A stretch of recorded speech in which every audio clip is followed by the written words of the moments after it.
மாங்காய் ராவா பிடிக்காதவங்களும் ஊறுகாய் பிடிக்காதவங்களும் இந்த மாதிரி பண்ணி சாப்பிடுங்க. ஃபஸ்ட்டு மாங்காய் கட் பண்ணி எடுத்துக்கோங்க. ஒரு பானையில் எண்ணெய் ஊற்றிட்டு அப்புறம் கடுகு கொஞ்சம் சீரகம் போட்டு நல்லா பொரிஞ்சதுக்கப்புறம் நல்லா பொரிய விடுங்க. இப்படி மாங்காய் எடுத்து வச்சுக்கோங்க. நல்லா பொரியட்டும். அது பொரிஞ்சதும் கொஞ்சம் கருவேப்பிலை, அதுக்கப்புறம் மாங்காய் போட்டு நல்லா தாளிப்பு கொடுங்க. கலக்கி விடுங்க நல்லா.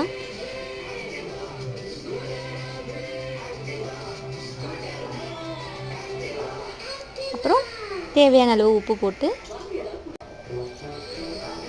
கலக்கி விடுங்க. அப்புறம் குழம்பு மிளகாய் தூள் இருக்கும் இல்லையா, அதை ஒரு 2 ஸ்பூன் போட்டு நல்லா கலக்கி விடுங்க.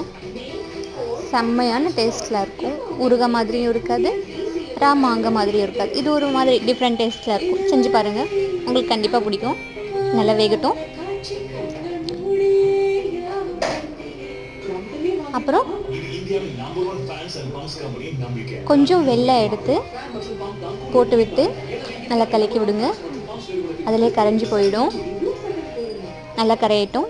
ஒரு பிளேட் போட்டு மூடி வச்சுடுங்க. கொஞ்ச நேரம் கழிச்சு எடுத்து பார்த்தீங்கன்னா